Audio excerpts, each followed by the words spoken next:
everybody, it's Miss C. So this is our last couple of compositional rule notes that we are doing in this series.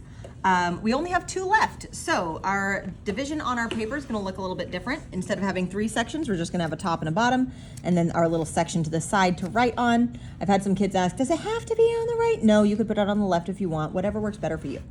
All right, so our first new compositional rule is not difficult to understand, but sometimes it can get a little bit difficult to figure out how you're going to make it work.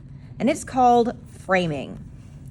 So framing, whenever you think about this, I want you to literally think about a picture frame.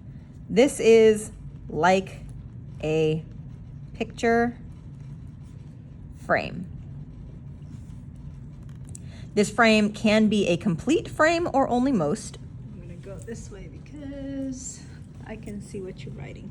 Complete frame or mostly so. And they generally focus on the focal point. So to illustrate what I'm talking about, I actually found a student work. This right here. In this particular picture was a holiday card contest. We have a little snowy cabin, a little reindeer, and the entire thing is framed in a snow globe. So you've got this snow globe as acting as the circle frame, or it could have been in partial frame if you didn't have a snow globe, if you had some like tree limbs that were coming this way and this way, and it might not have completely enclosed it, but it still kind of gave that idea of like a border around it that separated out your focal point, the thing you wanted to look at the most, from the rest of your little picture. So we're going to draw 2 little examples for us. So I'm going to go ahead and divide my page not quite not quite in half normally, but pretty close, like so. I'm going to have one complete frame up here and one partial frame down here. So up here I'm going to draw myself a pyramid to start. Draw myself a pyramid. I'm going to pretend like this pyramid is at the end of a hallway. So I'm going to draw the frame as the end of this hallway and all of the edges of the hallway that come back towards me, going out this way, kind of like that. And then there's the edge of a room behind. This square is acting as a frame. It's the end of my hallway in this picture, but it is a border that goes all the way around my focal point, which is my pyramid. Down here, I'm going to make a partial frame. So it's going to be kind of like there's an archway kind of above this, but not entirely around it. So I'm going to draw myself a little cube, like so. I'm going to say that there's like this archway that comes around, then just kind of like bumps over the top of this guy like a little mouse hole, and then just keeps going. And this frame goes around part of my square, my cube, but the rest of it down here does not exist. This would be a partial frame, but it still works. And the purpose of frames is that they emphasize your focal point. So by literally putting a picture frame, we're trained to look at picture frames, things that are framed inside of something else. They draw our attention. So this is framing our pyramid. This right here is framing our cube. And it works out pretty well to help draw our attention to those 2 spots as our main idea. All right, our second one today is leading lines.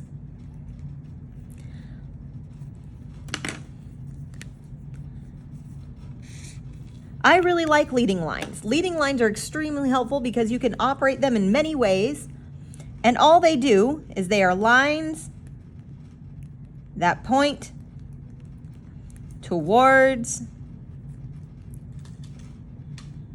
the focal point.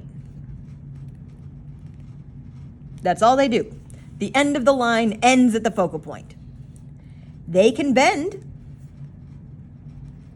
or they can lead directly. So they can be straight or they can bend. Doesn't really matter as long as they end at the focal point.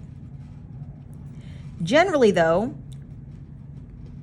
You don't want 1 or 2.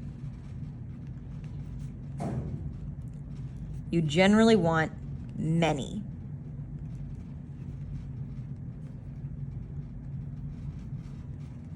Can I write in English today? All right, so over here, I'm going to draw myself a little focal point. I'm going to bring it a little bit above center, practice that not putting things in direct center. So I'm going to have my little focal point right here. Bam. I want people to look at this guy. So the first thing I'm going to do is I'm going to draw like maybe kind of like a little horizon line way back there. I'm going to draw a road. And this road should be leading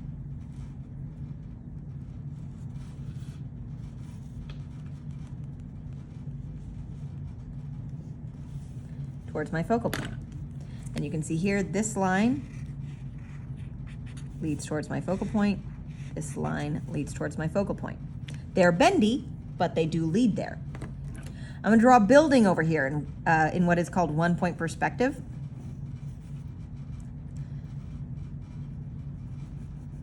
So this line should be pointing towards my focal point.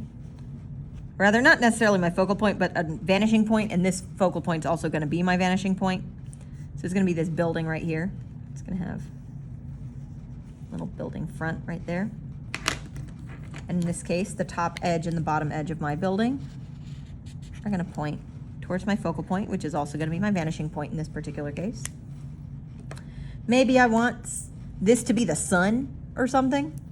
So I could have some little sun rays coming out like it's sunset. Maybe it's just really bright and the sun's behind it. These can all act as leading lines.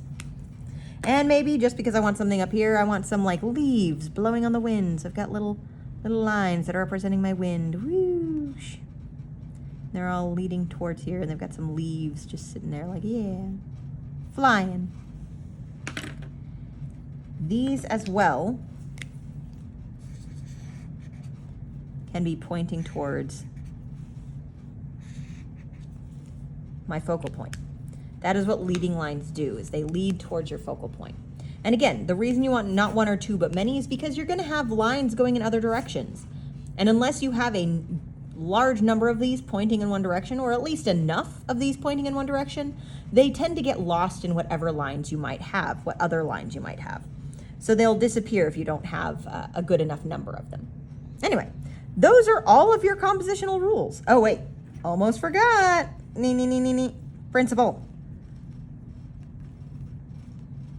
Emphasis. It's literally pointing something out. How could it not be emphasis? Yeah, but those are all your compositional rules. Framing, leading lines, point of view, background control, layers. Why did I not highlight these? I am a goober.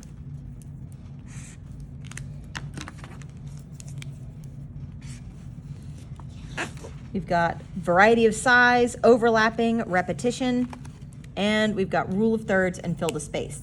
That is plenty for you to draw from at any point when you are drawing pictures of your own. Remember, for our classes, our bare minimum to get 100 is around 4. But the more you have, the better. And the more you get used to implementing them, the less you have to think about implementing them. And then you can just look down and be like, oh, happy accident, I already did it. So use these as often as you can. If it's a warm-up drawing, if it's a doodle, if it's anything, think about one of these and include it.